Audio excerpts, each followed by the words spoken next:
Stop what you're doing and come here. Sit down. There. I want to talk to you. I was watching you just now, going about your chores, and I began thinking of how I'm both pleased and proud of how much you've changed, and that it was time I told you so. Shh, don't interrupt.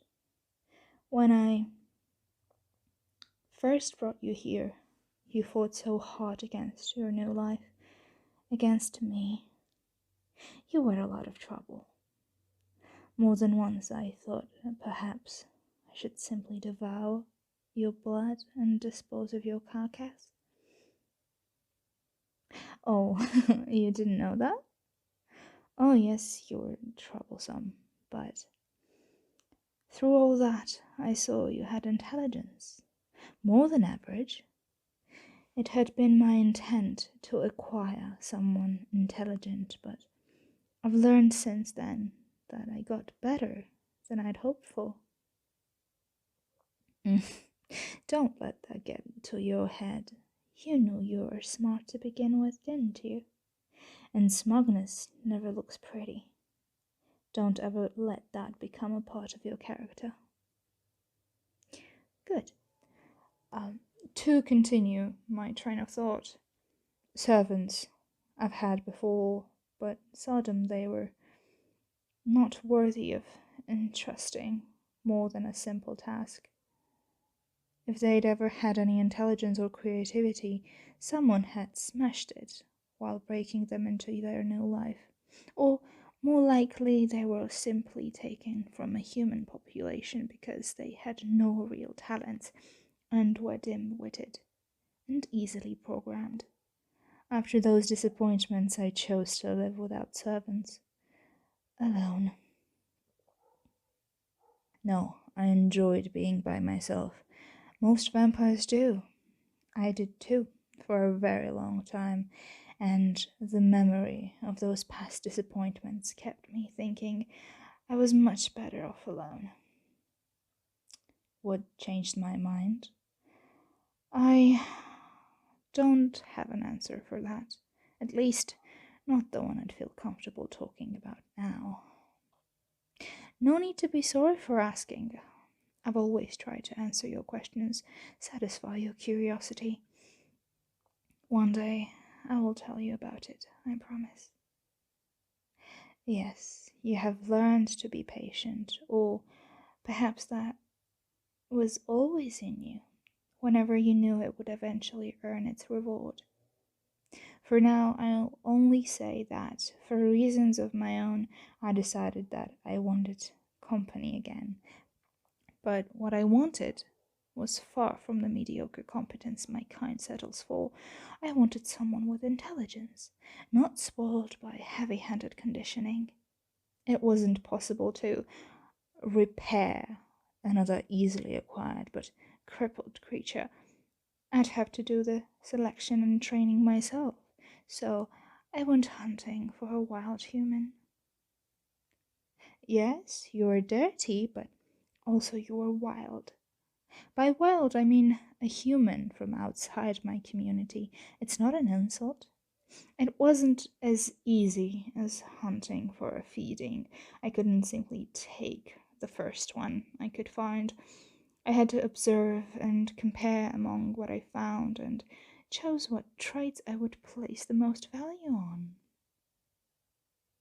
No, you didn't look like much at first, but you were orphaned. That was an intentionally chosen parameter and a plus. And you were miserable, living in a trash can. Well then, what is a dumpster except for an overgrown trash can? Right, a big trash can. Imagine how much longer you might have fought me if your previous life had been safe and pleasant. There were several I observed before you, but you seemed to be the most miserable and angry. You don't see how anger was a plus? No, perhaps not, since you didn't see the other candidates. Some of those were angry too, but they were simply angry. They didn't have a better life. Your anger, when I listened to you, it was different. Anger for not having an opportunity to prove yourself instead of merely being cold or hungry. I heard an angry desire to prove yourself. I heard ambition. That seemed to me to be the right stuff to try to work with. Yes, I decided to give you an opportunity, but you didn't. You couldn't understand. Even though you even thought you wanted to escape me and return to that misery. Well, you didn't really know what I intended to do to you, did you?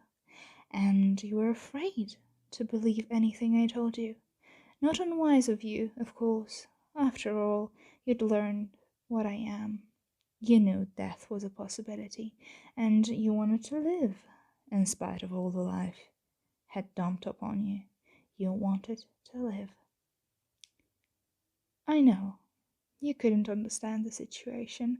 I had anticipated that, but you even thought it was possible to resist me. But that was merely ignorance. What you didn't know was how I could have bent your mind and broken you in your sleep. And no human can resist sleeping forever. I could have done that to you. You almost seemed to want that, to be willing to be crushed before you'd give an inch. But I'd chosen to win you softly. I knew what the other methods resulted in. The only question was whether you'd let me or not, and whether do you willingly choose to stay with me. It took time, yes, it did.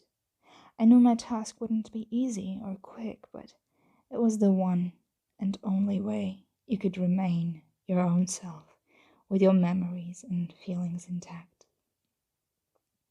A real human being instead of a frightened shadow of one. So I was prepared to take the time and be patient with you. I thought then that you'd be a much more interesting pet that way. Yes, a pet. You didn't know you were going to be just a pet. You see, my perfect pet, my fantasy was a human who submitted to me and stayed with me freely.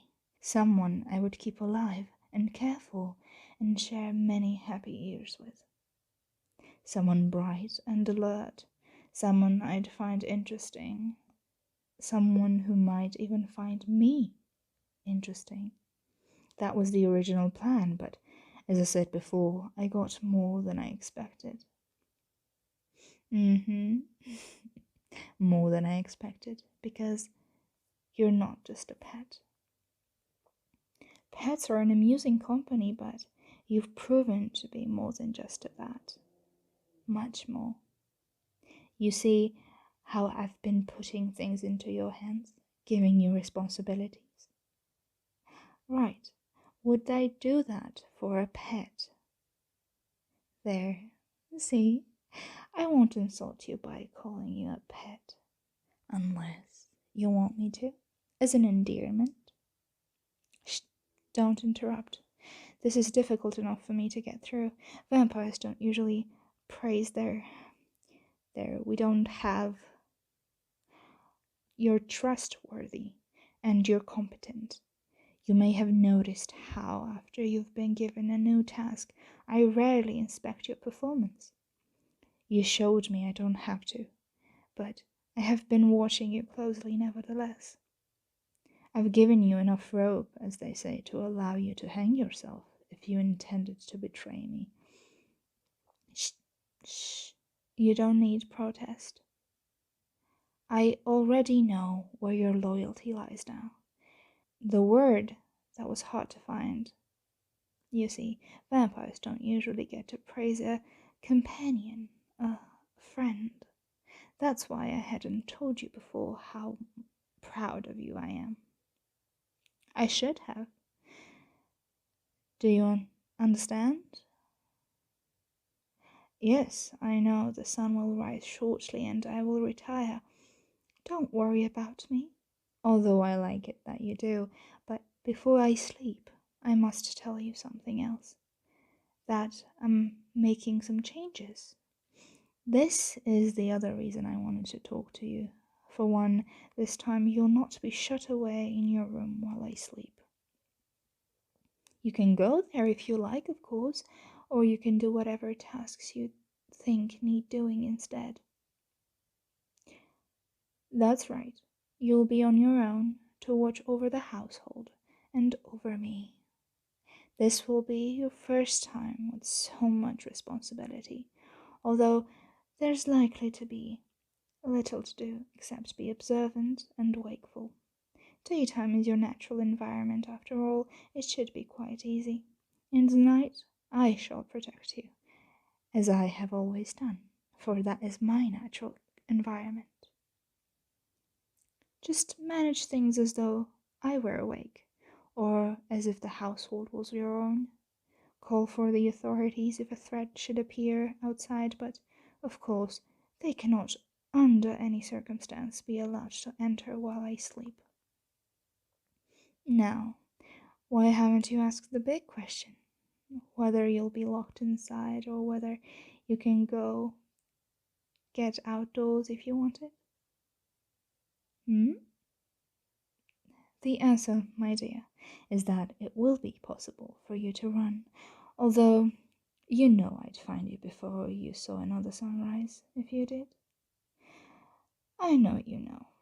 There's nothing out there that calls to you anymore. Thank you for saying that. Yes, this is your home. I know you realize the significance of this new arrangement. I am placing a great deal more trust in you. For a long time, I've given you, as they say, a long leash. Now, I'm taking the leash off. You've been a fine servant thus far. You've come to mean more to me than any pet or servant ever could. Now, I want you to be my friend. Perhaps even more. In time. I would like that. So, don't disappoint me, okay? It would break my heart to have to kill you after all of this.